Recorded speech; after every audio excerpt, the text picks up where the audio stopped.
Data e 2 majit është një ngjarje e madhe jo vetëm për familjen Gashi nga Landovica e Prizrenit, por për gjithë Kosovën. Pasi që 27 vite më para dëshmor në përgatitje ushtarake si mollëza të Burrelit, ku ishte pjesë e UÇK-s, i riu që ishte adhetar i dëshmuar Halil Muhamet Gashi. Dëshmori Halil Gashi ka përmendoren e tij në qytetin e Burrelit dhe përkujtohet çdo 2 maj nga familjarë bashkëluftëtar të tij. U bën në plot 27 vite nga rënia e këtij dëshmori, duke u bashkangjitur shumë bashkëluftëtarëve në Landovic. Halil Gashi herët ishte kyçur në UÇK. Me fillimin e luftës dhe pas rënies së dëshmorit të parë përparim Thaçit, në mesin e shumë ushtarëve ishte Halili, njëri ndër ata që filloi bartjen e armatimit nga Shqipëria, pastaj në angazhimet që i caktonin, duke i pritur e përcjell grupet e ushtarëve për në Shqipëri e Anasjelltas.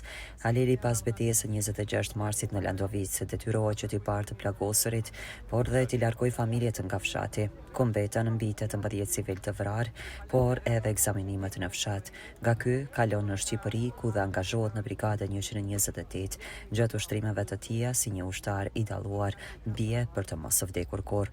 Halili ishte dhe mbetet një nga figurat e lavdishme të UÇK-s. Lavdia e dëshmorit Halil Gashi jo vetëm në fshatin Landovic, por edhe në qytetin e Burrelit. Emri i këtij dëshmori tashmë është bërë një simbolik e fuqishme.